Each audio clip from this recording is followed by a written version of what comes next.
Good morning, and still in Salah mode, back at the Salah to all our Muslim faithful. Welcome to a Tuesday edition of Inside Nigeria, where we discuss front headline stories of some select newspapers and, of course, some trending stories. My name is Winifred Bebo, your host on the program. It's good to be back. Happy holidays. And on today's first segment of the show, we are looking at what the papers are saying. Of course, it's still the sad and unfortunate incident of the killing of 16 hunters at Uromi. This is what some of the papers are leading with this Tuesday morning. Let's see how leadership captioned the leading story. Leadership says killing of 16 hunters. Northern elders JNI demand probe compensation. Killing of 16 hunters. Northern elders JNI demand probe compensation. As federal government, Edo government to pay blood money to victims' families. Ohaneze seeks prosecution of killers. Okpebolo visits Kano, vows justice for victims. Kick us to the leading story today on leadership.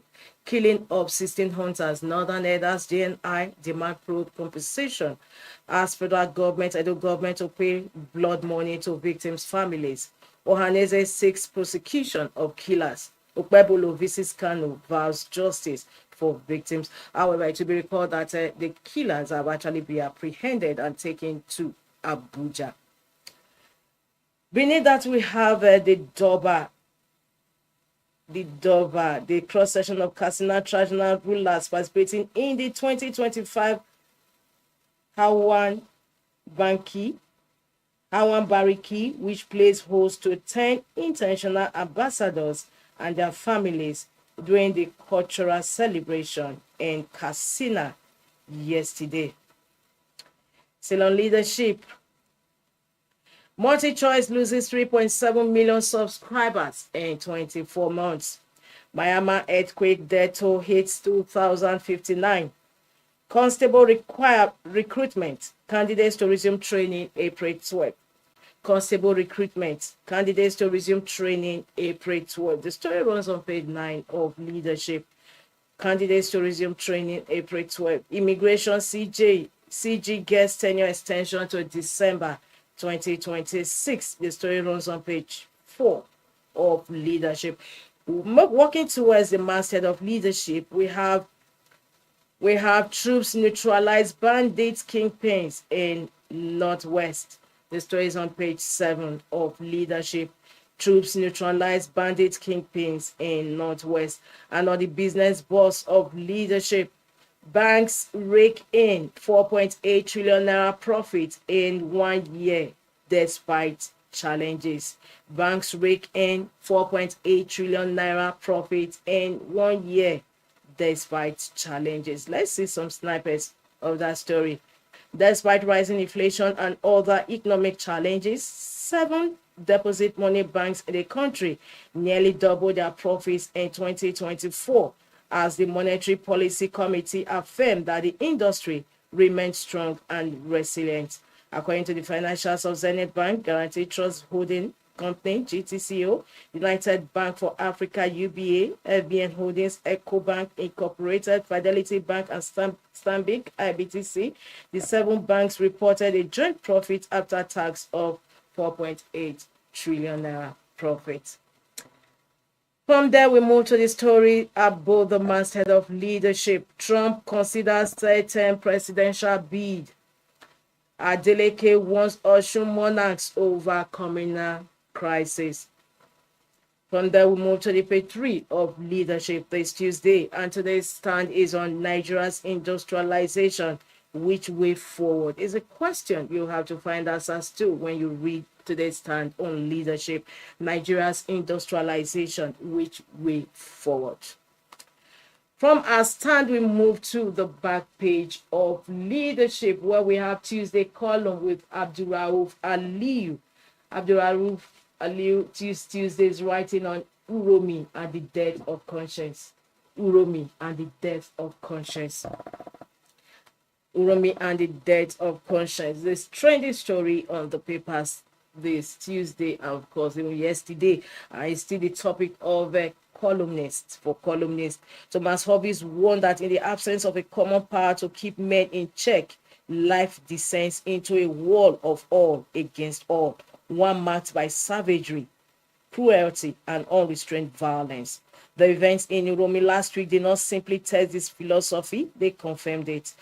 Just the beginning of that Tuesday column with Abdurrahman this Tuesday, Uromi and the death of conscience. In quotes, the murderers were not demons, nor were they supernatural entities sent to wreak havoc. From that unfortunate column, which is today's column back page with Abdurrahman Aliyu, we won't go over to the Ghana Must Go. Ghana Must Go from S Eagles player, don't write off super Eagles yet.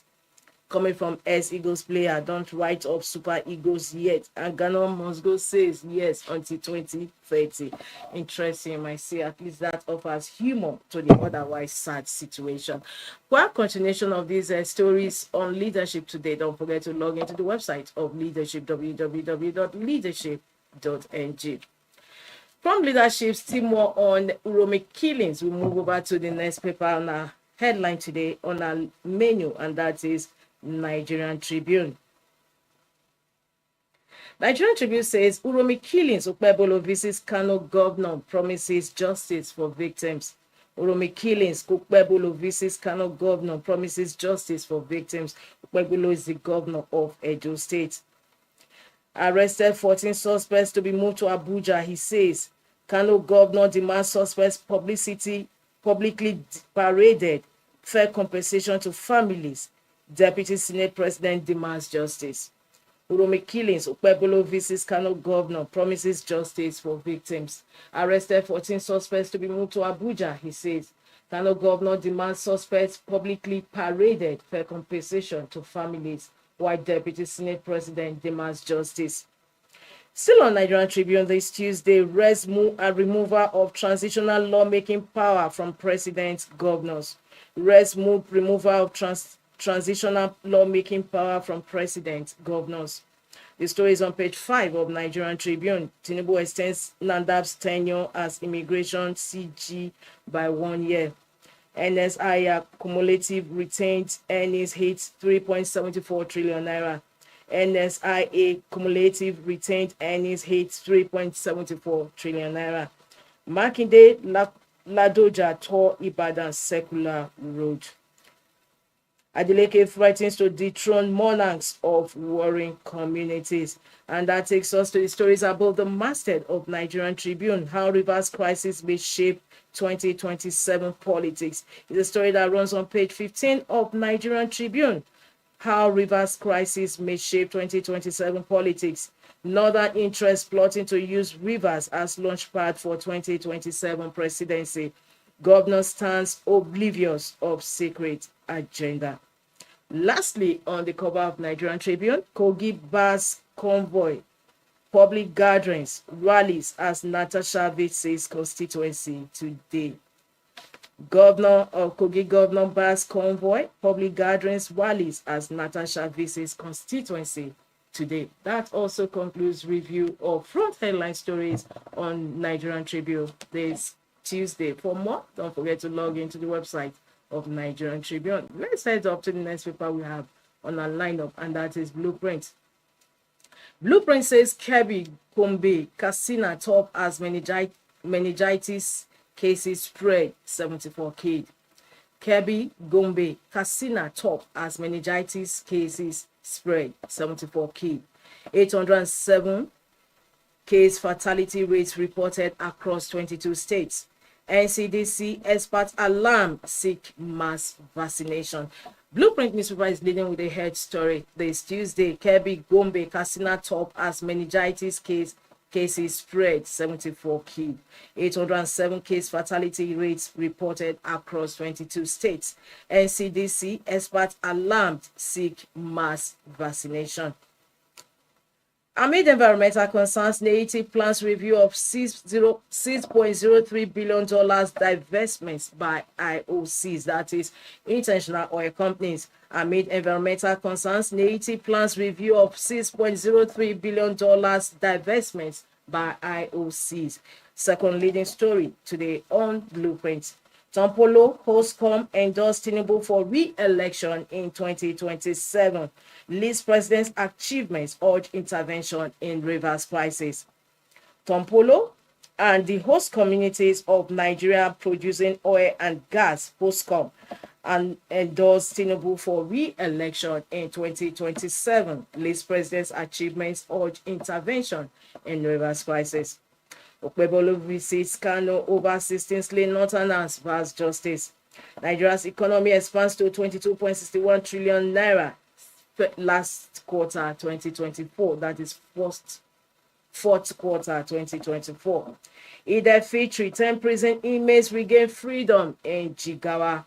Troops arrest 39 oil thieves, dismantle 18 bunkering sites in Niger Delta. The story is on page 15 of Blueprint. Troops arrest 39 oil thieves, dismantle 18 bunkering sites in Niger Delta. Just beneath the masthead of Blueprint, Adeleke to Osun monarchs ensure peace or face dethronement. And in business, Fidelity Bank grows profit before tax by 210%. Sports, World Cup qualifier. I love Masa Jollof Rice Chill. That is Super Eagles coach. I love Masa Jollof Rice Chill. And that takes us to the last story on the cover of Blueprint this Tuesday. And that is the story atop the masthead of Blueprint. 2015 faith coup. Burkina Faso junta leader pardons 21 soldiers.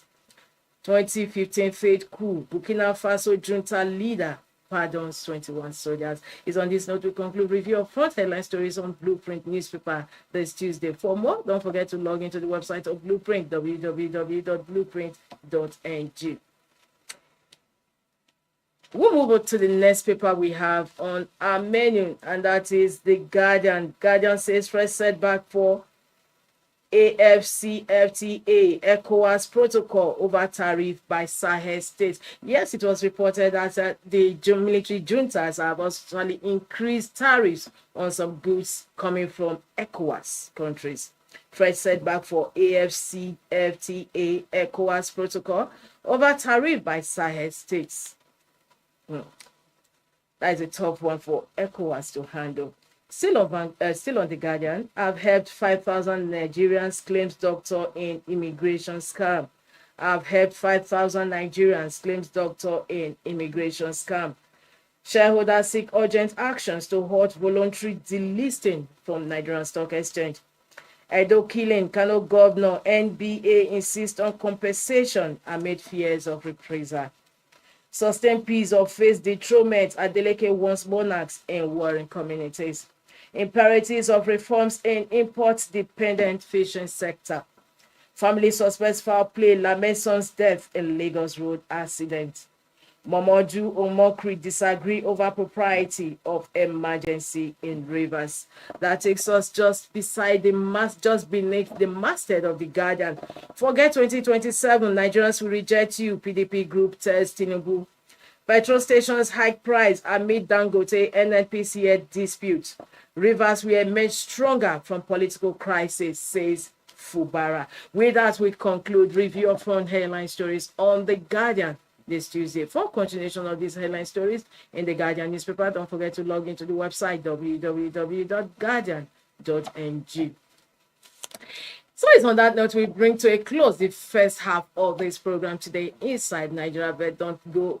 Shortly, we are coming back with the second segment with our guest in the studio. Stay tuned. Get ready for the Leadership Awards and Conference 2024. Join us as we celebrate excellence across various fields, honoring those who've made remarkable impacts. Award categories include Person of the Year, Quinquennial Award for Governance and Infrastructure, Governors of the Year, Business Person of the Year, and many more. Stay updated by following us on social media and visiting our website, leadership.ng. For sponsorship and inquiries, contact us today. Leadership Award and Conference 2024, celebrating excellence, inspiring the future. Get Get ready for the Leadership Awards and Conference 2024. Join us as we celebrate excellence across various fields, honoring those who've made remarkable impacts. Award categories include Person of the Year, Quinquennial Award for Governance and Infrastructure, Governors of the Year, Business Person of the Year, and many more. Stay updated by following us on social media and visiting our website, leadership.ng. For sponsorship and inquiries, contact us today. Leadership Award and Conference 2024, celebrating excellence, inspiring the future.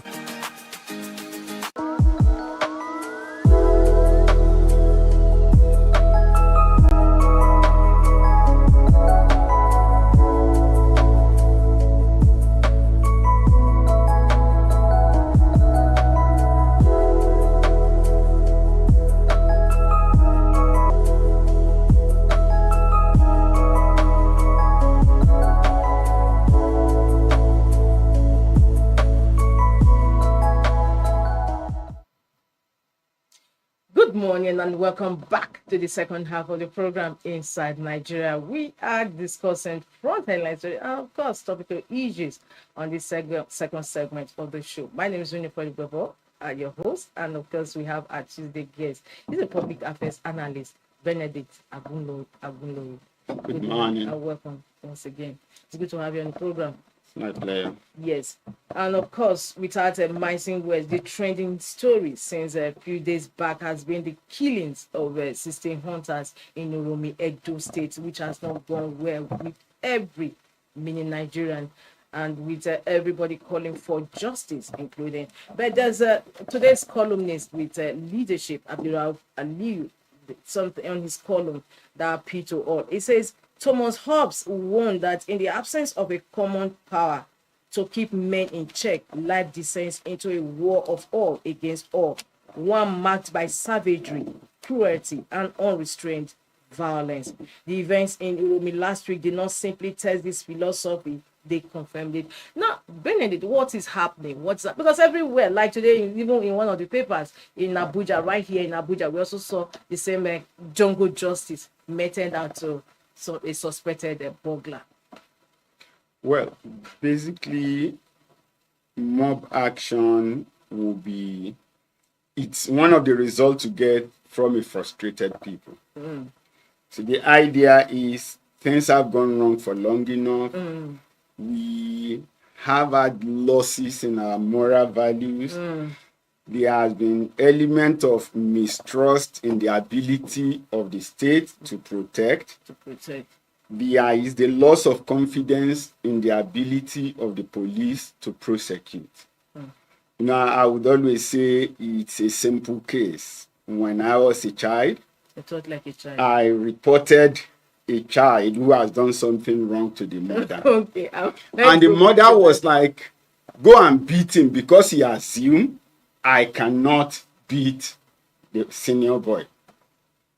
Then 2 days after, the younger boy offended me, and I carried my cane, and I flogged him very well.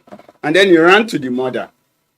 And then the mother came complaining to the eldest woman in the environment. And I told the woman, 2 days ago, I reported.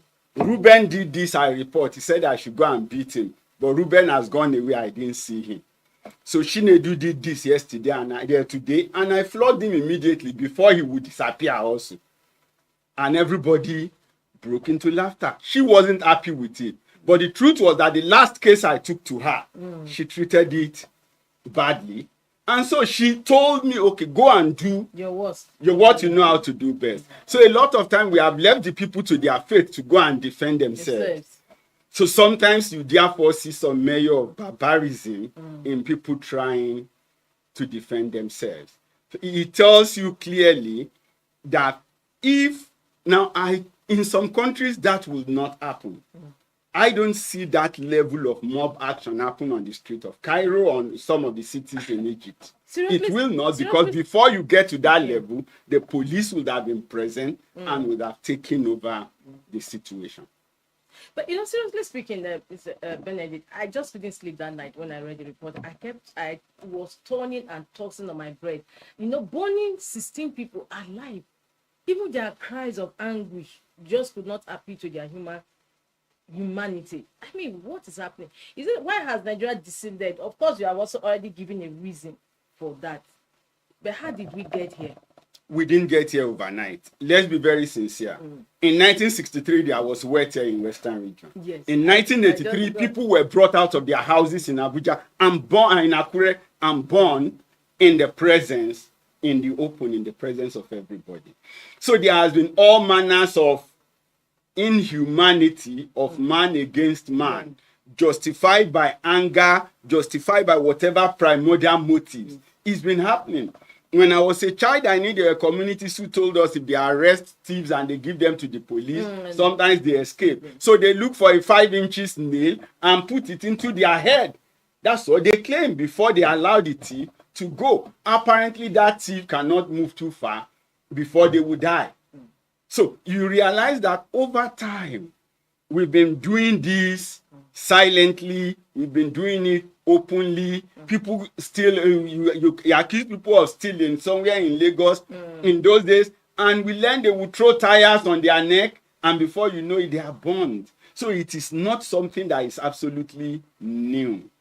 Maybe because you are now adding ethnic profiling, you are now adding religion, you are now adding profession, you are now adding some deeper sentiments into the situation. That's possibly what is now causing the outrage.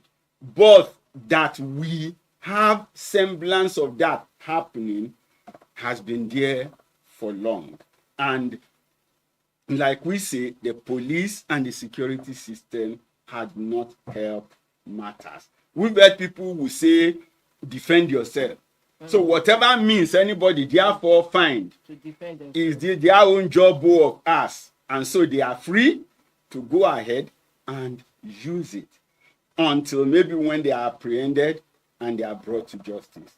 But like we said, bringing these people to justice or judging them or even executing them will not solve the problem. What will solve the problem is restoring our moral values, is restoring the confidence in the public system, restoring the confidence in the police, restoring the confidence in the court to be able to do what is right. Until we get to that point, the chances are that this kind of barbaric act will continue. Thank you so much. No, but is the federal government or is the state government not putting its first foot forward in the 40 premises? Because we read that the 14 suspects were allegedly taken to Abuja. But Abuja is not the crime scene. It's not where the crime took place. So why Abuja? Well, I would say that in the federating system, if you say the victims are from Kano, those who did the crime are possibly from Edo, to a large extent, leaving the trial or the whole hog of the investigation and follow-up processes in Edo may not be seen as fair by some other people. It is still the same police, whether it's Abuja or it's Lagos. It's only when you say police operation, there is just one operations department. It's just that you have across the state. Yes, it's the same investigation and intelligence bureau, so they can always exchange notes. They can do, and sometimes at the federal level, the funds, the resources, and the capacity to get investigation done appropriately and quickly may be more available. So it's not the first time you are hearing that a crime is committed and the suspects are being brought to the headquarters, where perhaps you felt more thorough investigation can be done. If you leave it to Edo and they need to go to Rivers to make inquiries, they have to go through some measure of protocol. But Abuja can go anywhere in Nigeria without necessarily having to seek permission. They can only notify the people in the environment we are coming. But Edo cannot, the CP Edo possibly cannot just notify CP Rivers, I'm coming to raid or do this and that in your territory. No, they would have to go to a clearing house. But when it is the federal government, when it is at the federal level, it is at the first headquarters, you don't need to go through any clearing house. It is just a function of instruction. And so they can spread their network appropriately and do the proper investigation if they so wish All right, thank you so much. Now, Benedict, from what you've said so far, this is a strong indictment of Israel and our security apparatus because citizenry are taking the law into their hands because they feel that they cannot be protected by security. But perhaps is this not a wake-up call to them? Well, like I said, it's not something that is happening so new. It's only a further. Now, it's not the day an animal die that you begin to hear, perceive the odor. Now, it is that a case of the odor is coming out to the surface much more.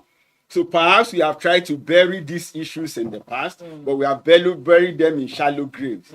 So it is time to sit down and take better decisions and have more coordinated action. Some of us have always been saying, what is our security architecture?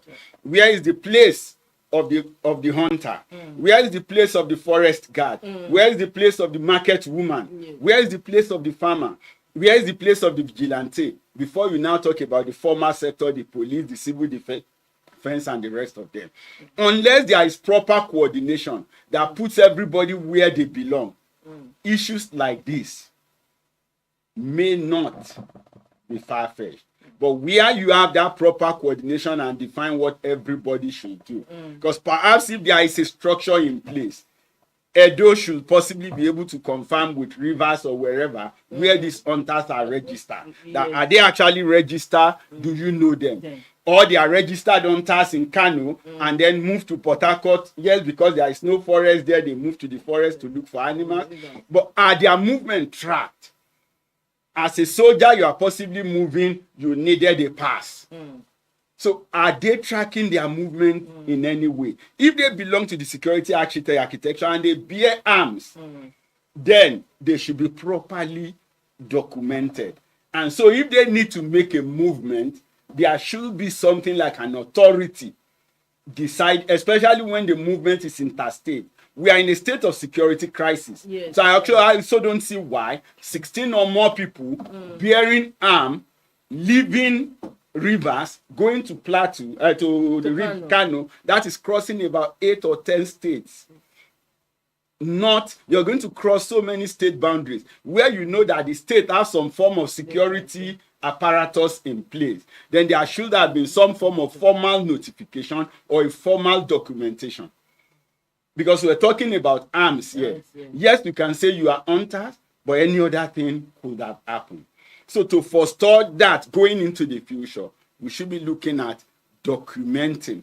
We should be looking at defining the place of everybody within the security architecture so that things do not get out of hand and people don't get to take laws into their hands. Yes. You know, I read recently, I think just last week or a few days ago, Jigawa state government did say that herders should come and register because just like what you said, there's need for documentation in view of the security challenges. Anyway, let's move away from Uromi killings and talk about another issue that is also a cause for concern. We read reports that the military juntas in these states of Niger, Mali, Burkina Faso, Cote d'Ivoire, they were actually going to find taxes on goods coming from ECOWAS countries. Perhaps that is also a cause for concern. That's why, given the fact that our president is the chairman of ECOWAS. Well, if they are going to charge tariff, it's a call for concern. But if they should charge tariff, I am sure that they are going to be the ones most affected than the others. The reality is that the rest of West Africa can actually get connected without the Sahel states. The Sahel states produce less and they rely on the others for most of their food and the things they consume, or they import them, and some of them are landlocked anyway. So if they decide to charge tariff, it is better for everybody. It means, for me, ECOWAS should do a direct response. Once they decide to charge tariff, put tariff also on whatever goes into their territory or comes out of their territory. So which means in most cases they will do all their exportation by air. And then they will now see how competitive their prices will be to the rest of the world. So I really don't think we should bother our head, as far as I'm concerned, so much about that. It is that we need to redefine our trade routes. We can get to most part of West Africa without going through Niger. So it would only mean that and that is even better for us because with the Sahel nation, you have so many ungoverned borders. It's more of smuggling activities, if you ask me. Our real borders, our borders with the other West African states, with Benin, I think are more policed and better and will do us better. And sometimes even a shorter route for us to go into Benin, to Niger, to Ghana, to Sierra Leone, and the rest of them. So to a large extent, therefore, I would say that if they decide to charge tariff, ECOWAS should welcome it, but ECOWAS should do an immediate retaliation on everything that has to do with them. So let's see in the short run and in the long run who will blink. Very interesting because the nation says Mali, Niger, Burkina Faso slam 0.5% import levy on Nigeria orders. So at the end of the day, you think they want to bite their... They will be the losers. How do you call it? Their nose to spite their face. So, and they are very free to do that. They are very free to do that. Okay, in another development, we have a situation, health crisis on our hands, like Blueprint reported that Kebbi, Gombe, Katsina top as meningitis cases spread. 74 kids, 807 case fatality rates reported across 22 states. NCDC experts alarmed seek mass vaccination. What is happening here? How come we just wait till the last? Nigeria always adopt fire brigade approach to solving health issues. Well, for me, basically, I think the first question that you need to ask is this. We know that from January to February through March, the temperature will continue to rise in most places, and meningitis will come. So in January and February, the vaccination should have been done. Yes. Now, if they have not activated the process for vaccination and we got into this, I think those who are responsible, both from NCDC down to the state, should have consequences meted upon them for these losses. So it's not just time to now shout and then we begin to throw money at them to now waste money trying to curb a problem that they were initially employed and properly positioned to have prepared and ensure that it doesn't happen. So that's my take. Some people should be punished for this at the NCDC and at the state level, because meningitis vaccination should have been in January and February, not at the end of March when we have suffered needless deaths.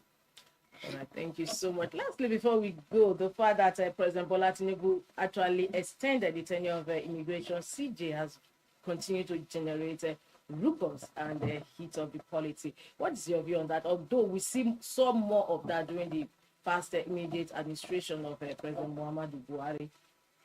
Well, we might need to look at what are the conditions precedent. We don't know what.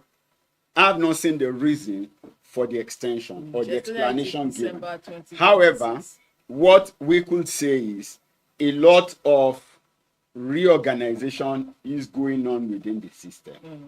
Perhaps if the president feels that the CG is linked or connected or responsible for some of the reorganization, and he would want her to sit down and finish that or get that to a point where there can be no reversals, I may think it might be justified. But like I said, until we know what details are, we wouldn't know what to do. But basically, the number one job of Nigerian president, as far as I'm concerned, is HR management. It is to hire and fire. So if you are able to hire right, you may want to retain the people you have hired because you think they are contributing to the performance of your objective. And of course, when you hire wrong, you bear the brunt for the wrong hiring and for the wrong job that is done. All right, thank you so much. It's always a pleasure to have you on the program. You're welcome. I look forward to having you same time next week on the program.